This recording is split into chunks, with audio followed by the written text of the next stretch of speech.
Whatever you think poverty today looks like, it probably doesn't look much like this. In one of the most affluent counties in America, people are queuing for handouts of diapers. Good morning.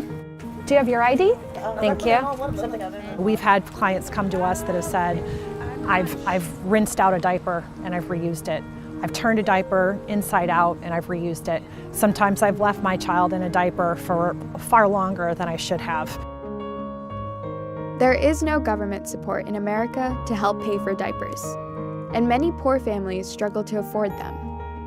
America is the richest big country in the world. Its unemployment rate couldn't be much lower. So why does it have so many people living in poverty?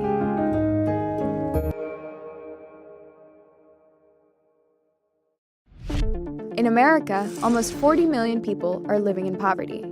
That's nearly 1/8 of the population living on less than $26,000 a year for a family of 4. Here's the thing though, poverty in absolute terms has actually decreased in recent years.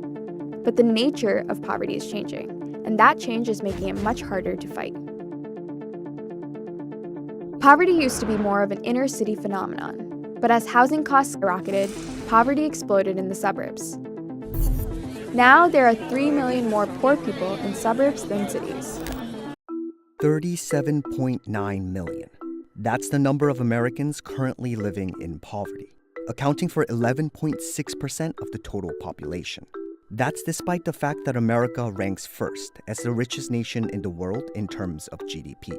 The United States is known for having this great abundance, and at the same time, alongside that abundance, there is widespread poverty and economic insecurity. Sometimes you question, we're in the United States of America. How can the citizens be going through such a issue?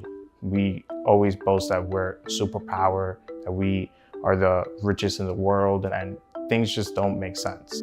Poverty in the U.S. had been steadily improving over the past decade, from a height of 48.8 million people living in poverty in 2013 to 34 million in 2019.